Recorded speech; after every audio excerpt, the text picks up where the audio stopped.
Hey, I hope you guys are having an amazing day. Just wanted to pop in super briefly to answer a question I'm hearing quite a bit these days. And the question is, why isn't conscious discipline working for me? So, if you have ever tried to implement conscious discipline or have been a fan of conscious discipline and feel like it's not being as effective as you would like it to be in your classroom or your center, I'm going to talk to you today about the 3 reasons why the people that I see struggling to implement conscious discipline have a hard time. Now, first and foremost, I do want to say I am not conscious discipline certified. I have gone through some of the trainings, and I am a fan of Dr. Becky Bailey and her wonderful work. However, I do see some challenges with the conscious discipline program. And so I'm going to talk to you about what might be tripping you and your center up.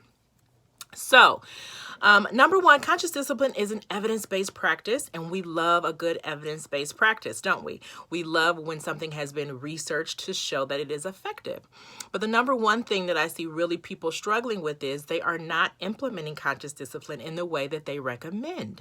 So if you've ever checked the website, they have a recommended implementation guide, which includes a year to 2 years, up to 3 years even, of training, coaching, consulting, resource development, feedback, all of those things. They are recommending that for your center to be up and running and be truly implementing the conscious discipline protocol with fidelity. Most of the programs that I'm seeing have not done that. They either don't have the money to invest or they have so many other things on their agenda for training that they're really not able to spend that amount of their training time getting the conscious discipline policies and procedures and tenets under their belt. So if you're not implementing it in the way that they suggest, you're not likely to have the same results that they are able to show in their research. Obviously, when you're in a research, process, every single detail of that process is very specific and outlined to show that the evidence-based practices. If you're not doing that in your program, you're not likely to see the same results. So that's number one. You're not implementing it with fidelity, and so you're not going to see the same results. Now, that's not to say that you won't see some benefit, and I definitely have seen some benefit even from smaller scale or more specific implementation, like if you really focused on the safe place or something like that. However, if you want to do it the way that it was designed, you really need to invest in the entire process, and most people are not doing that.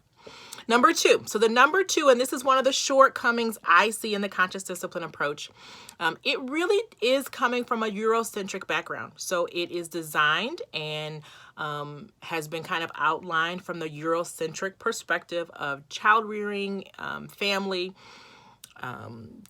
child development, all of those things. It's got that Eurocentric background. Now, that's not to say that brain science is for one race or another, but it is to say that the approach to parenting, child rearing, education is very Eurocentric.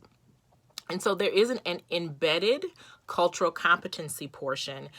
So if your families that you are serving are not from a Eurocentric background, you might notice some pushback.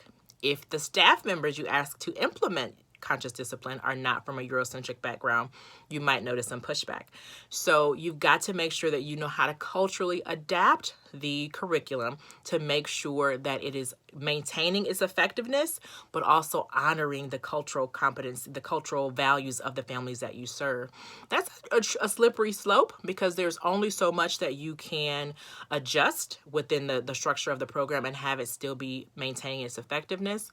And the process of honoring the values of an individual, which we know is really important when we want to be culturally competent, that process of valuing the individual while enhancing the skills and then providing freedom of choice within that context, that's a very challenging thing to do if you don't have the experience to do that. And so I see a lot of places really struggling with that.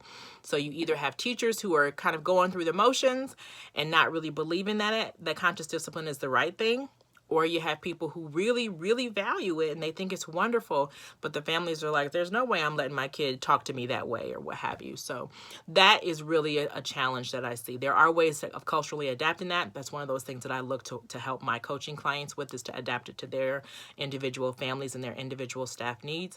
But that is one of the challenges that I see. And then lastly, and this one is probably the one that flies under the radar the most, the best way to make sure any program that you're implementing is highly effective is to make sure that you have it as a part of a bigger picture, right? Your staff have to be well regulated in order to implement conscious discipline. Now, there is a component of conscious discipline that teaches self-regulation of your staff, but they can't just come in here and practice this in the classroom and then go back out in the world and be overwhelmed and stressed out and frustrated. So you've got to have a really good, robust staff wellness program in order to make sure that they can come into the classroom and be their best self, right? So if you haven't implemented that, I would definitely encourage you to do that. So I've got a couple suggestions for you. Suggestion number one is if you haven't, and I'll make sure that the link is included with this video, you want to make sure that you have done your well teacher checkup to see how your staff wellness is looking.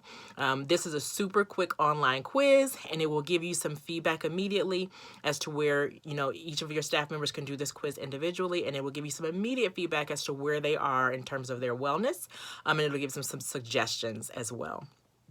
But the second thing is I have a Unlocking Better Behavior masterclass coming up this week, and I would love for you to check that out. That will also teach you how to customize things for the families that you serve, the classes that you serve, to take into consideration your own unique cultural ad, right? Because I think your culture matters and it's a wonderful thing. But how to take some great foundational behavioral principles, add to that your personality and your strengths, and to implement that in a way that works for your students. So that class is also coming up. So registration is open for that. And I think those are some of the great ways that you can make either conscious discipline or whatever management course you want to use work for you and your students.